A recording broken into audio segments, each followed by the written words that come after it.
Welcome to the Upshot interview series. Josh Mansfield, Charlie Eisenhood, and this is episode number 27. Today we're going to be talking with Natalie Ryan, the most prominent openly transgender player in the sport, and just coming off the win at the Discraft Great Lakes Open, where she beat out Owen Scoggins and Emily Beach, shooting close to her career high event rating, 983. And Natalie has certainly been the topic of many conversations over the last few months and has continued to accelerate in terms of performance in the FPO division. And this is going to be a great opportunity, Josh, to talk with someone who is just so thoughtful about their game, their position in the sport, and handling a lot of negativity and honestly what's got to be at times incredibly disheartening comments from the commentariat with a lot of poise. And Natalie is just the nicest person that you're going to meet, and I think it really was a good opportunity to talk to someone who we speculate, we give our thoughts, but at the end of the day, it's also important to have people who are living those experiences, and bringing her on was a great opportunity, I think, to do so, as well as hear a little bit more and talk to her about the competitive side of the game, because I don't think that enough attention is paid to that for her. Because of the controversy that surrounds her. And so it was a great opportunity to get to know a little bit more about her, how she approaches disc golf, and it was a really, really good interview. Yeah, working super hard to improve her game, and has clearly made big strides on that front, and certainly paying off this weekend at DGLO. So we'll talk with Natalie about sponsorship and her game, DGLO, what's next, and of course, the elephant in the room, if you will, the topic of, whether transgender players should be able to compete in the FPO division. And Natalie has a lot of interesting thoughts to share. So don't go anywhere. Upshot interview series starts next. Natalie Ryan joins us in a moment.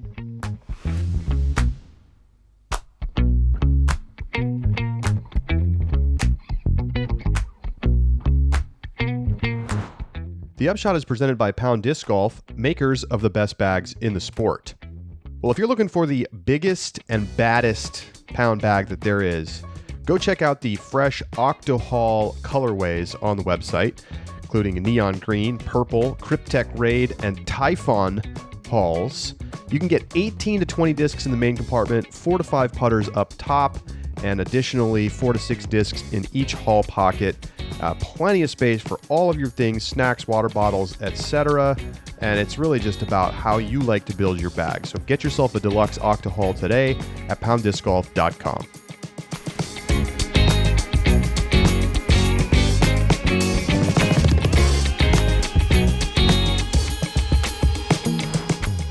Joining us now on the Upshot interview series is Natalie Ryan, who just won her first Elite Series event at the Discraft Great Lakes Open.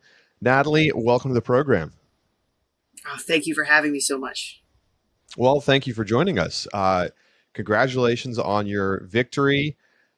I'm curious to know, how hard has it been to get to this point? Like, how much work have you put in to get to the point where you go out and you win one? We know you've come close earlier this season.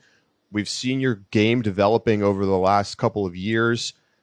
What's the work been like to get here, and how does it feel to get to the top? So firstly, it feels incredible to get to the top. But the work I've put in has been immense. The last couple of years, I've been putting in field work and putting practice off the course during my practice days. Even a lot of people don't really do that. They'll practice the course, go home, rest, and that'd be that. But for me, I go play the course in the morning. I finish that, eat lunch, practice putt for an hour or two, do field work for an hour or two, go to the gym, work out, rinse, repeat every day of the week. So I feel like I put more work in than a lot of people out here. I don't know if I put the most in, but it's definitely up there. Yeah. Tell me about kind of how you found disc golf and when you really felt like this is something that you wanted to pursue as a career rather than just a hobby. Okay, so I found disc golf actually through my now fiance, then partner. our second date was actually at a disc golf course. He was really into it at the time. He wasn't very good at the time, but he's gotten better now. But we kind of hit it off on the course really well, you know? And I mean, back then everyone's terrible their first time. They're through about 100 feet, you know, just like everyone else. But it was still fun really watching him throw nice big shots and all that. So that's kind of what hooked me. I saw him throwing, you know, birdieing holes and it made me want to do the same thing. So that kind of took care of itself. What's it been like this week getting the win? Like, obviously there's a ton of discussion around the fact that you won. And, you know, we're going to get into that a little bit. And I'm just curious, you know, you've had to kind of put up with a lot of online discussion that's in many cases not very kind. And maybe that's an understatement. How have you handled that? Do you tend to ignore it? Do you look and see what people are saying? What's your approach to that? So I should probably ignore it, but I generally look at almost all of it. It ends up probably hurting me more than it really should. I need to try and do better on that. But I mean, during the event, I won't look at anything. I'll kind of stay off social media for a while, you know, just do a post here and there, just how I'm doing and stuff like that. But as soon as the event's done, I'll go on social media, go on the internet, go on Reddit, all those sorts of avenues, and I'll look and see, you know, just how bad it is. Because I mean, as much as I shouldn't really care, I do want to know. And I was pleasantly surprised after this win. It's not been as bad as it has been in the past, which is, in my opinion, a very, very good thing. But in that same vein, like, it's been hard to actually, like, feel like I've earned it because of all of the, you know, just discourse going on all across the board. It's been hard to enjoy the win, so to speak. I don't know. It's been a struggle, that's for sure, this week. When you went into this weekend, and I guess maybe this is just a general question for the season, is that something that has to be something that weighs on your mind going into an event that, you know, you knew once you won that this might be a possibility? Is that something, how do you deal with that on a week in, week out basis? Just knowing that the more success that you have, the more difficult it might become for you. So it's a struggle. There are a lot of times that I don't feel like I've played my best because of those lingering thoughts. It kind of gets in my head sometimes during the course. This week was a bit different because I had time out before this event to kind of go home, reset myself, you know, get in a good mental headspace. When I had shown up here, it felt like I was just playing and not like I was, you know, the trans icon in the sport, so to say. Are you proud to be the first openly trans player to win an Elite Series event? Yes, for sure I am. It's something that I've been trying to do this whole time. That's been my goal out here, was to win one big event this year. That was the one thing that I had kind of at the top of my list, and I did it this weekend. So now I guess I got to reevaluate. But yeah, I'm very proud that I was able to do it. Well, I want to talk a little bit about the course, and we'll probably come back and talk a little bit more about the kind of the meta conversation in a little bit. But DGLO, Toboggan, just, you know, very demanding physical course, a lot of hills, a lot of elevation. Were you excited to come out and play it? And did you feel like your game had a good chance to set up well here? I was excited to come out and play it, but I didn't think my game was actually good enough. With the elevation, I've never really been good with it. It just kind of clicked into place like Wednesday last week, which is convenient timing. But I've never really been able to throw like uphill very well. I usually just throw it straight into the hill. And I kind of figured out how to do that. So that was one of the key, like, kind of pivotal moments during my practice rounds here that kind of fixed things for me. I'm curious to know how you got it figured out on Wednesday, because I think so often, tell me about that process of, like, what did you do that led you to figure out throwing that uphill shot in particular?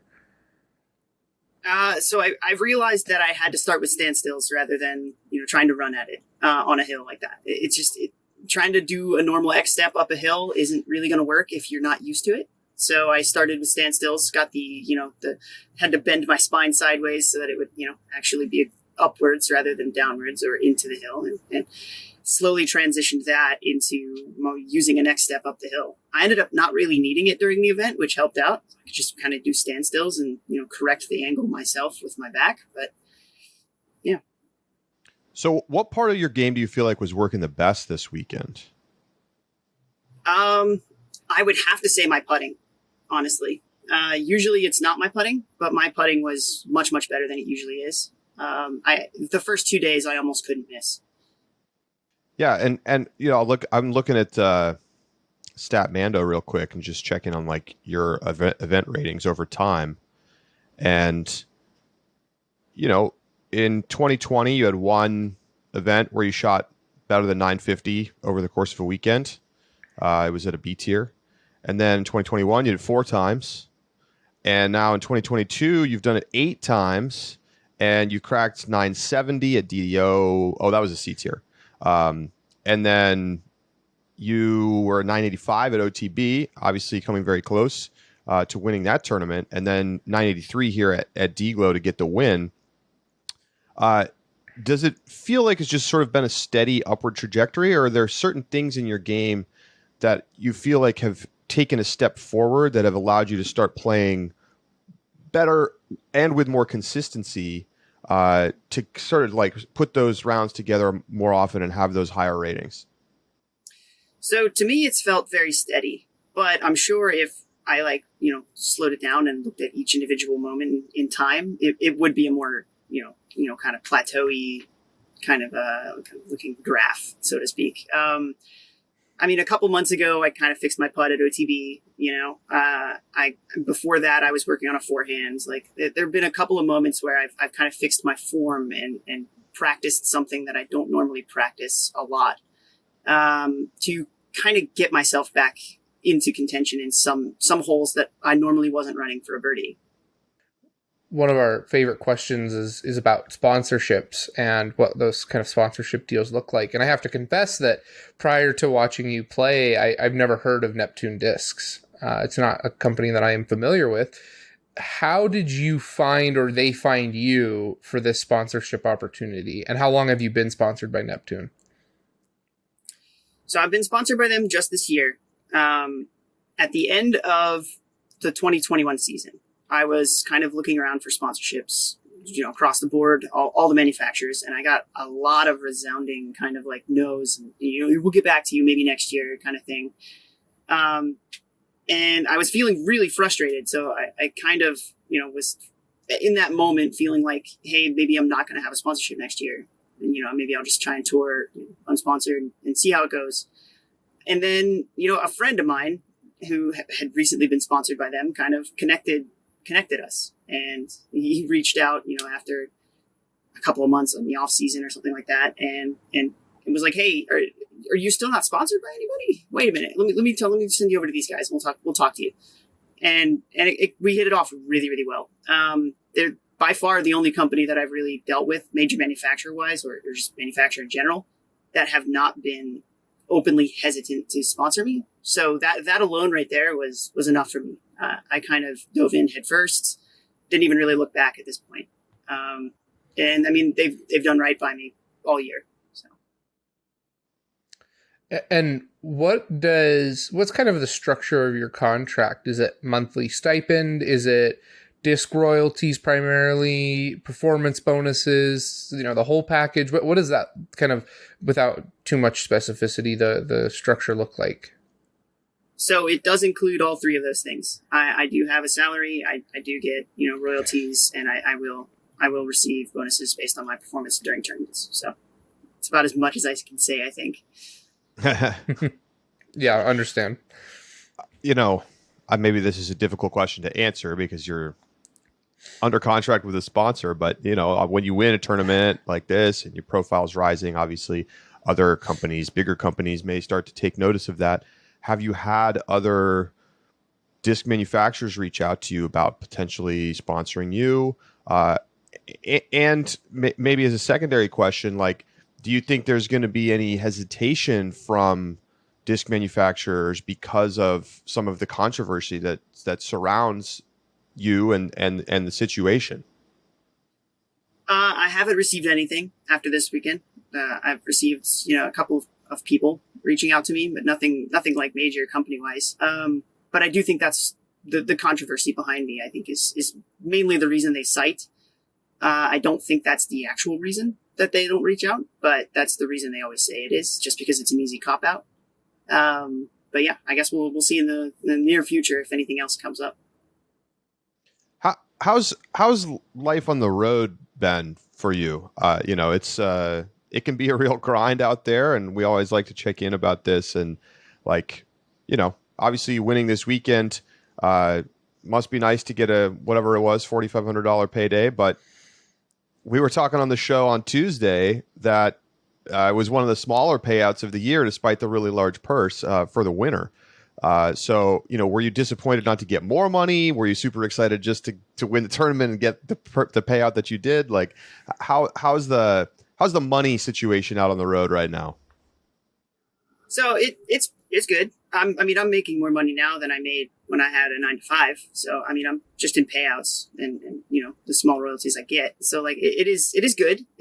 I've been fine. I was a little confused though when you mentioned this small payout, because I believe that was actually a mistake. It was reported to the PUGA incorrectly, the amount of payout, unless I'm mistaken here. But I believe they accidentally reported a lower number and then fixed it afterwards. So I think how much the did you actual actually payout get? comes out to $6,000. Oh, okay.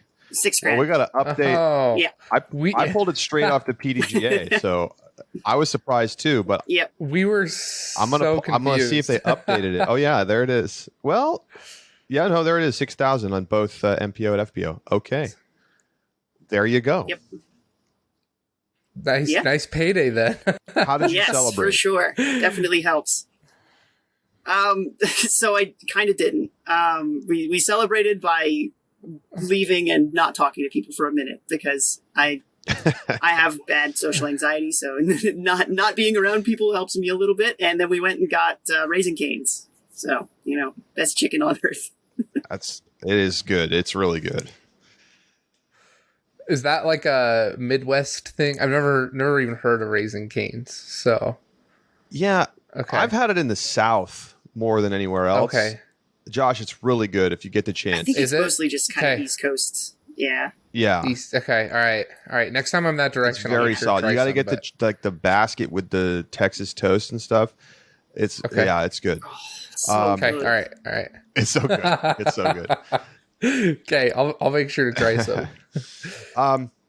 So does this change? You came so close at OTB, and then you have this amazing second round here at DGLO, and you have the lead going into the final round, and it's you get the early eagle, and it's looking really good, and then it's a little shaky down the stretch, and Owen's putting some pressure. How are you feeling coming down the final 9? Just about your position in the tournament, and like, were you getting a little nervous about like Owen catching you, or did you feel like, hey, I got this the whole time? So I guess first half of the back 9, I was much more stressed than the front 9. I'd made a few mistakes at the end of the front 9. I kind of gave up a few that I really shouldn't have. So I felt the pressure from everyone behind me for sure. It was about through hole 14, I bogeyed everyone else parred. There were a couple people from Chase Card kind of pushing at that point in the rounds. And I felt that pressure. My caddy was, letting me know, like, hey, you still have the lead, but like, you can't keep making mistakes like this. Like, push and finish strong. And so I went into 15 with that kind of mentality, and, just perfect drive, perfect upshot, tap in birdie, when everyone else kind of, messed it up, so to speak. And that right there gave me the, I had a 3-stroke lead with 2 or 3 to play, or 4-stroke lead with 3 to play, or something like that. And I knew, and in that moment, that as long as I parred out, I had it. So that kind of relieved all of the pressure at that point. So hole 16, 17, 18, I was playing them for fun at that point. It didn't really matter what I did, so long as I didn't mess up really, really badly. But yeah. You mentioned after you left that, and this gets a little bit away from the golf, a little bit more to the meta conversation, but I think it's pertinent with the topic that we just mentioned. You said that after you left, rather, you didn't really celebrate because you had the little bit of social anxiety, didn't really want to talk to people, wanted to kind of get and be in your own space. What is it like in interactions with competitors? Do you have some competitors who are incredibly supportive, people who you interact with regularly? Do you feel like the general attitude is one of, acceptance and inclusion, or do you feel like it's a little bit more cool? I would say that I definitely have competitors that are, very, very supportive. And I'm sure that there are some out there that are very against me playing. They just aren't vocal about it, which is in my favor, I guess, because I don't have to listen to it. But in the same vein, like after the round, I had several people, players come up to me after the round and say congrats and give me hugs and all that. And it was really nice. But like the general vibe on the card, it all depends on who's on that card. For the most part, it's usually very, very fine. No one really brings anything up. No one really mentions any of that stuff because they know I'll probably courtesy violation if they do. Just to, disc golf is disc golf. Like that's for off the course, Mm-hmm. So, the conversation is going to continue about, where is this fair? Is this something that disc golf is going to continue to allow? Like, what are the rules going to be around hormone therapies, et cetera, et cetera? This is obviously a conversation that's happening at the highest levels of sport. And I'm sure that you're more aware and in tune to it than I am. How do you feel about like what the right solution should be? I mean, I've talked on the show in the past, and we talked about it again this week, that there may be, as the science emerges, like a little bit of a trade-off between potentially having sort of maximum inclusion as the primary goal and motivation for the policy of a sport, whether that's disc golf or any other sport, and then, sort of maximum competitive fairness. So how do you feel about things? Like it's a difficult spot to be in when you're one of very few trans players. So the concept of, having your own division or something like that doesn't really feel like a tenable solution right now. So do you feel like there's a trade-off between inclusion and fairness, first of all, and what would you recommend to the PDGA and the medical committee as they try to come to a decision sometime next year? So I guess to answer that first part, I don't feel like there is a trade-off because sports aren't fair. There are people in FPO that throw farther than me. There are people in FPO that putt better than me. There are people in FPO that have more touch than I do. Like, if you pull up my yearly stats for the last couple of years, that I'm not the best in any category across the board, and that alone speaks volumes to me because when people bring it up as oh, it's unfair for her to play, it doesn't look like it on paper. And I mean, sure, I won this tournament, but like I've played every other one this year and I've not won any of those too, So when it comes to like being inclusive, it's the right way to go because all of the other options are exclusive. There is not another good option. That's kind of how I feel about it. Do you feel like, I guess maybe the better way to put it is, what steps or changes would you like to see from the PDGA in order to increase representation and inclusivity? I was going to ask you, if there are steps, but I mean, there are always steps for organizations. So I guess what steps would you like to see just on a general level in terms of, whatever facet of the game that might be? I'd love to see them more vocal about it. Because, you kind of hear on paper, you see when people run for the board, they talk about inclusivity, but you don't really ever read about it online or any other that stuff like that. There's these initiatives, but they fall off and they kind of disappear in a couple of weeks or years or whatever, but it doesn't really go anywhere. I'd love to see them really fully commit to being inclusive across the board, not just trans players, but also, people of color, everything like that. And it would be it'd be incredible to see that happen. Oh, sorry, Charlie. Go ahead, Josh. Okay. How significant was it to you to have an openly trans player be elected to the board of directors this past week? It was massively significant to me. She's a good friend of mine. I've talked with her a number of times because, I mean, she was already elected to the board, so she was reelected. But she's been the one person that's been championing for, trans inclusion in this sport for many, many years at this point. And I'm proud to call her a friend. When you look around the sports world, obviously we've had the very high profile case of Leah Thomas in swimming, and then the swimming international governing body just came out and essentially created an open category for trans athletes, effectively barring them from competing in the women's division. Does that give you concern when you see that may be where things are trending? And it's a little unclear, to be honest. Like, we're seeing different decisions being made by different governing bodies in our disc sports world. I don't know if you pay any attention to Ultimate, but Ultimate is super progressive on this front, and it's basically like play wherever you're comfortable, and there really are no rules around testosterone therapies or anything like that. So when you kind of look at the overall sporting world and you think about what might be coming to disc golf, what comes to mind for you? So I hope disc golf takes in Ultimate's footsteps. I hope they follow there. Because I genuinely don't think anyone's really going to abuse this system that's in place there. I mean, there almost isn't a system. But no one's really abused it across the board in sports. Like, when it comes to Leah Thomas, they've created that category for her, but now she has no one to play with. She has no one to compete against. Like, why would anyone compete? You know what I mean? It's just, it's an exclusionary way of being inclusive, I guess is the way I'll put that. But I really, really hope disc golf doesn't go that route, because if they do, I genuinely don't see myself competing again.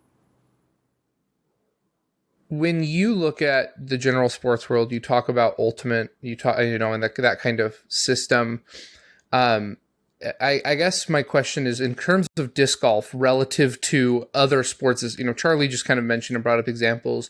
Do you feel like disc golf is on the correct side of things, is in, relatively speaking, in a better place than most sports, or do you feel like disc golf is in a place that it really needs to make a lot of progress in order to be more inclusive?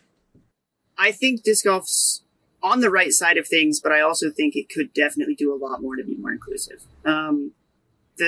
The constant rhetoric I hear, like on the course and off the course, isn't great when it comes to allowing new players to come in and of all different backgrounds. I would love to hear the player base change a little bit and actually accept a wide array of different peoples to the sport. But I mean, to cause that kind of change, you need to do something drastic, and I don't know what that would be.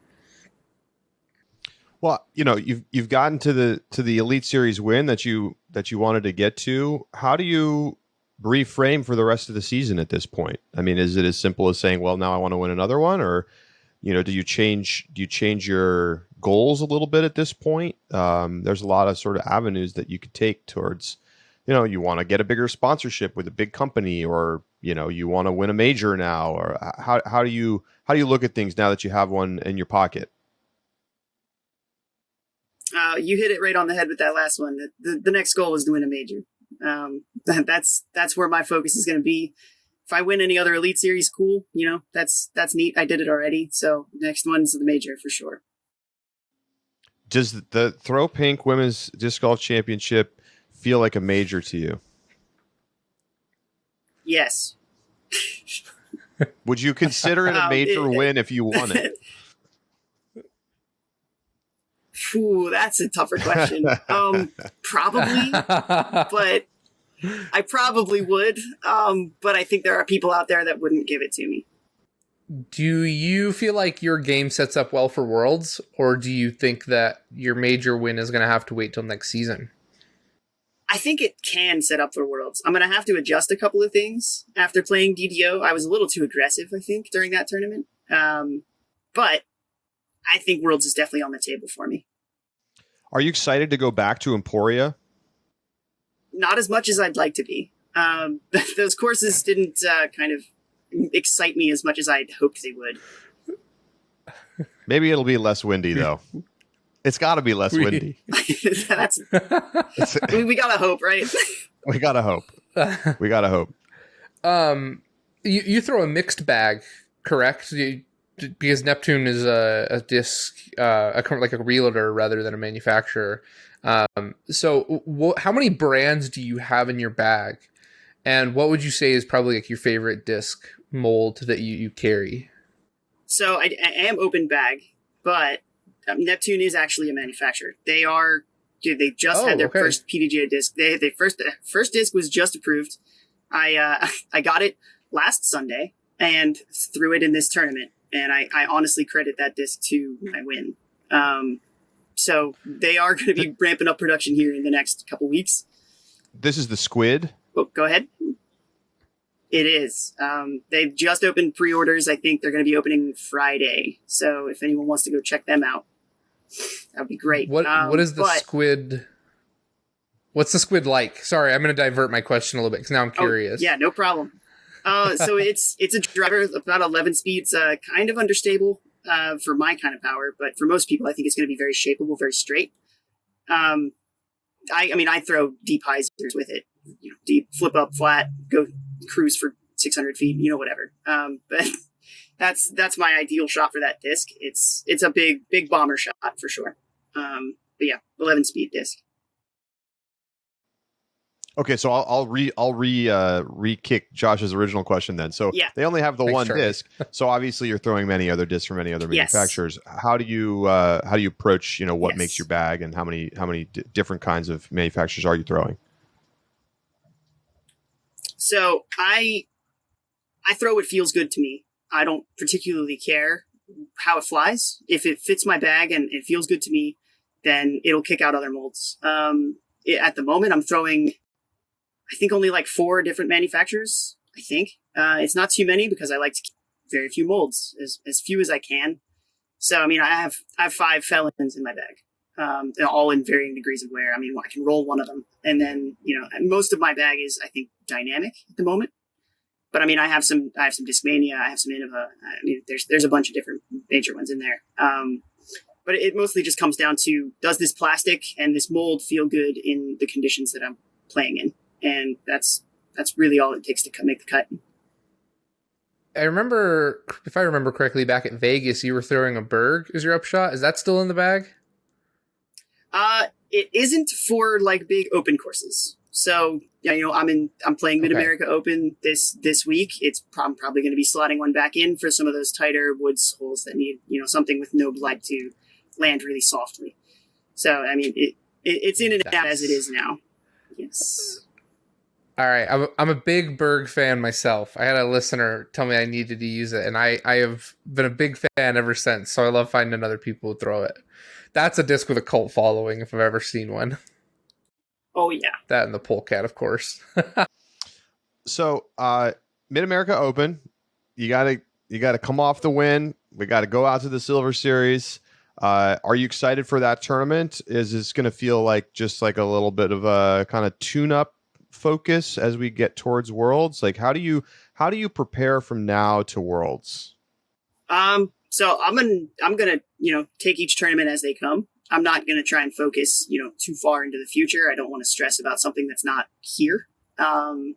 So we have a week off, a couple weeks off before Worlds actually happens. We have a week off between Ledgestone and the practice week for Worlds. So 2 weeks of practice is plenty of time to learn those courses again, whichever changes they make and however they've modified them for the players. So I'm not too stressed about that tournament at the moment, but soon as Ledgestone's over, that's going to be my sole focus.